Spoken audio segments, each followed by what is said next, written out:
오늘 말씀은 누가복음 19장 28절에서 40절의 말씀을 설교하겠습니다. 누가복음 19장은 예수님께서 예루살렘으로 들어오시는 장면을 기록하고 있습니다. 이 장면은 단순히 예수님이 한 도시로 이동하는 사건이 아닙니다. 이것은 왕이 도성에 입성하는 한 장면입니다. 누가복음 28절은 예수께서 이 말씀을 하시고 예루살렘을 향하여 앞서서 가시더라. 성경은 예수님께서 앞서서 가셨다고 기록합니다. 예수님은 뒤따라 가신 것이 아니라 앞서서 가셨습니다. 그 길에 십자가임을 아시면서도 묵묵히 걸어가셨습니다.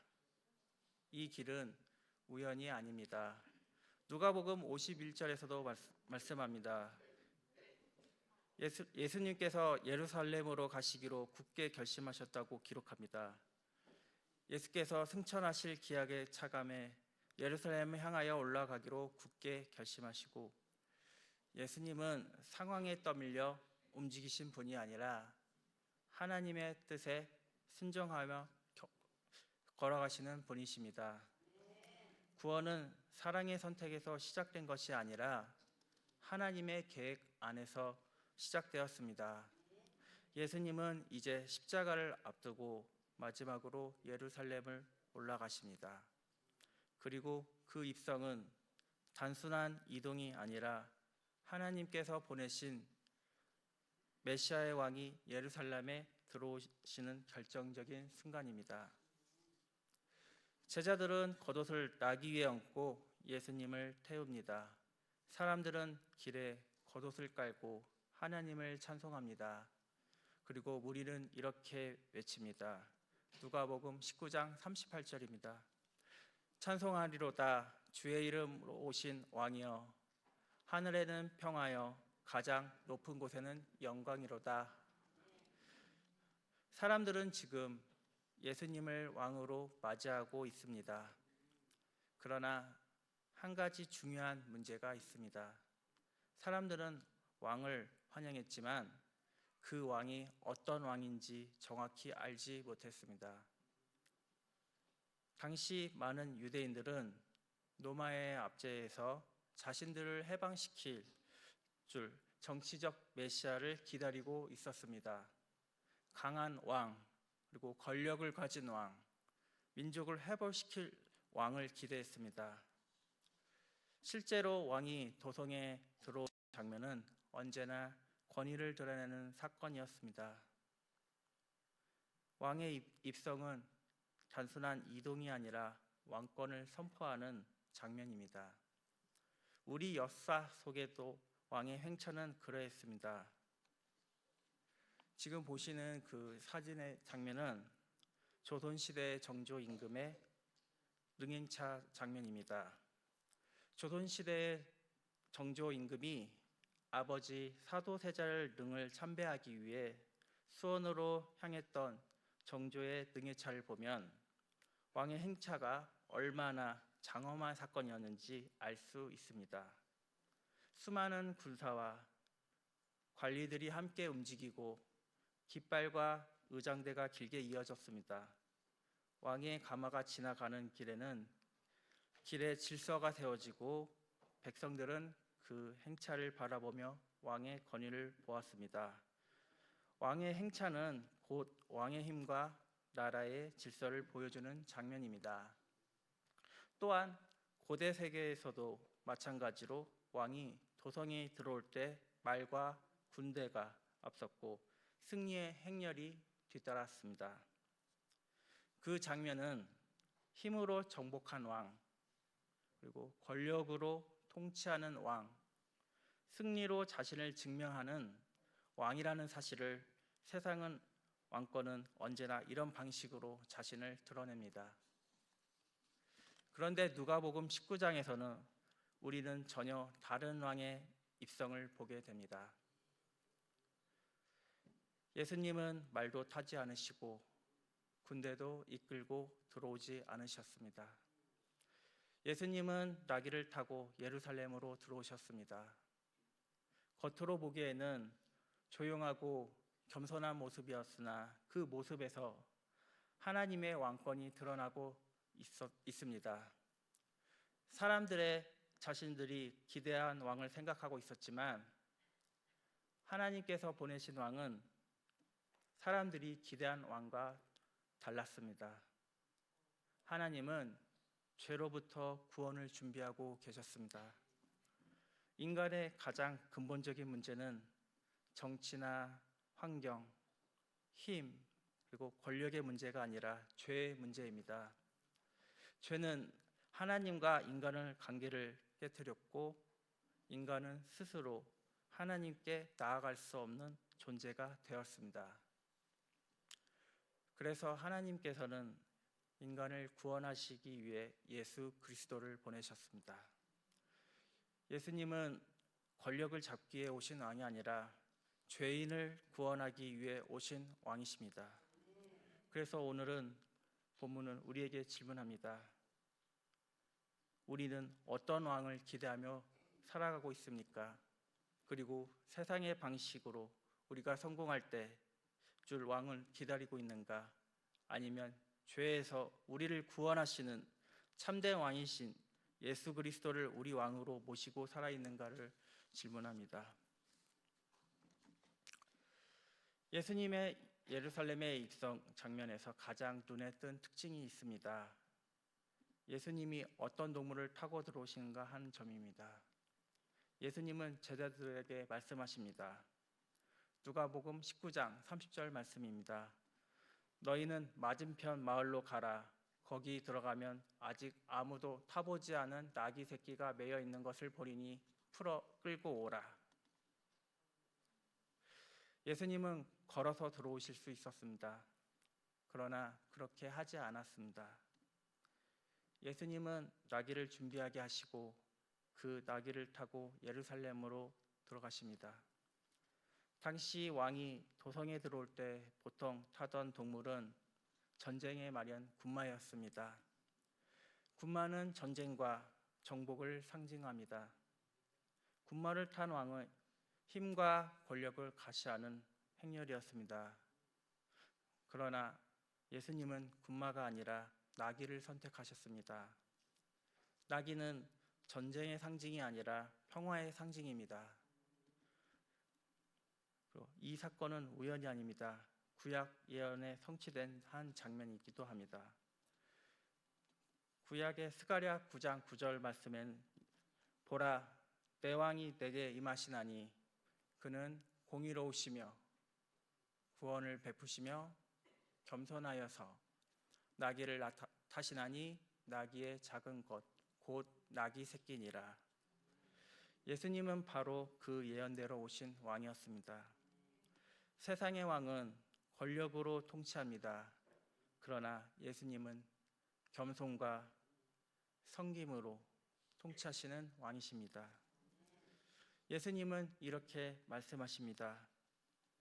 마가복음 10장 45절 말씀입니다.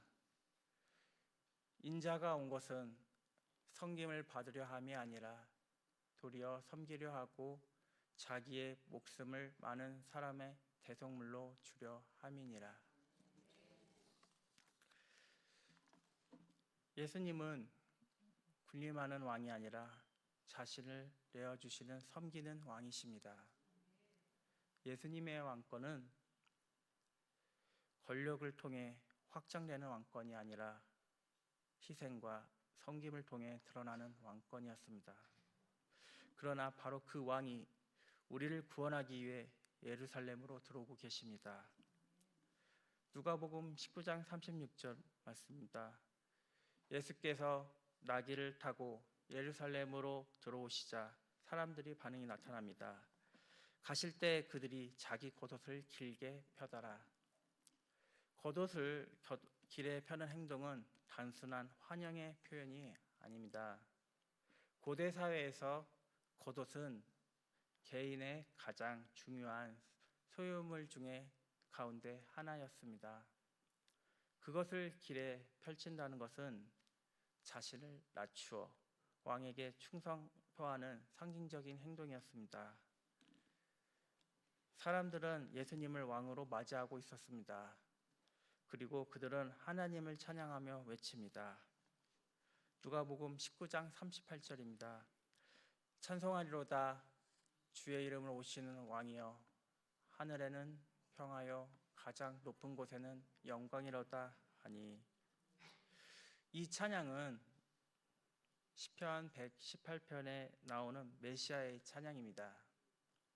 다시 말해 사람들은 지금 예수님을 하나님이 보내신 왕으로 고백하고 있습니다. 그러나 같은 장면을 보면서도 전혀 다른 반응을 보는 사람들이 있었습니다. 바로 바리새인들입니다. 바리새인들은 이렇게 말합니다. 누가복음 19장 39절입니다. 선생이여, 당신의 제자들을 책망하소서. 그들이 이 찬양을 멈추려고 합니다.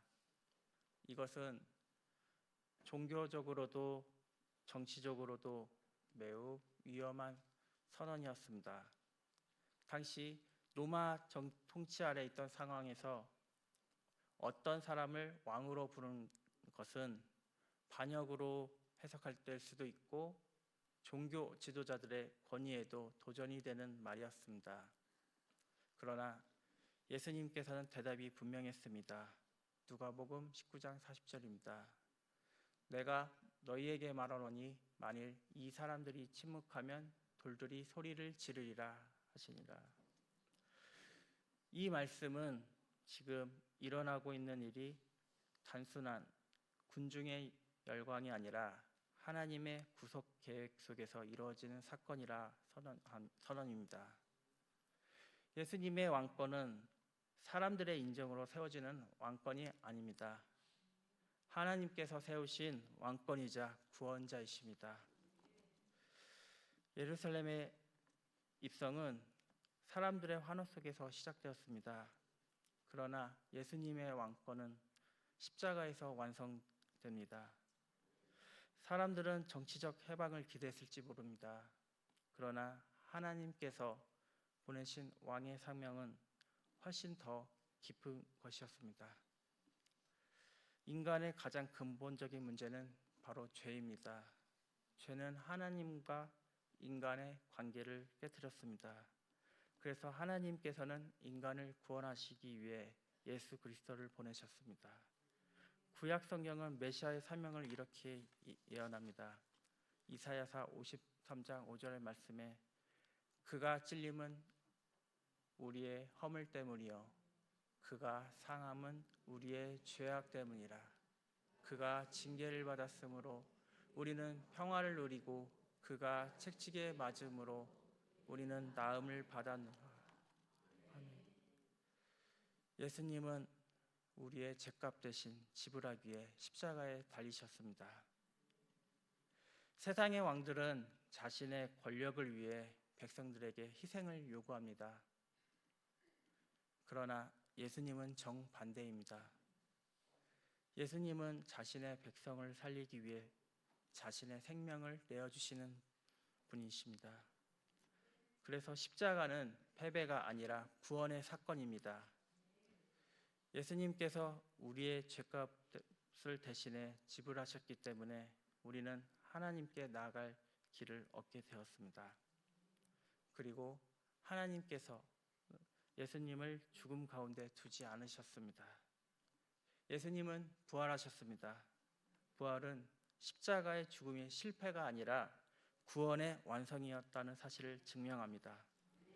그래서 예수님은 단순히 예루살렘에 들어오신 왕이 아니라 십자가로 통치하시는 왕이십니다. 사랑하는 성도 여러분, 예루살렘에 입성 때 사람들은 호산나를 외쳤지만 며칠 뒤 같은 사람들은 십자가에 못 박으라고 외쳤습니다. 그들의 신앙은 감정에 머문 신앙이었습니다. 그래서 우리는 감정적인 신앙을 경계해야 합니다. 그리고 참된 믿음은 순간의 감동이 아니라 삶의 주권을 예수 그리스도께 드리는 믿음입니다.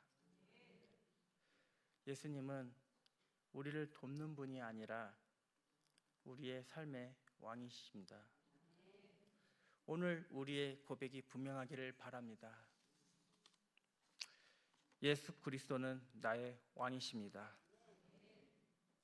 십자가로 통치하는 그 왕께서 오늘도 우리의 삶을 다스리는 참된 왕이십니다.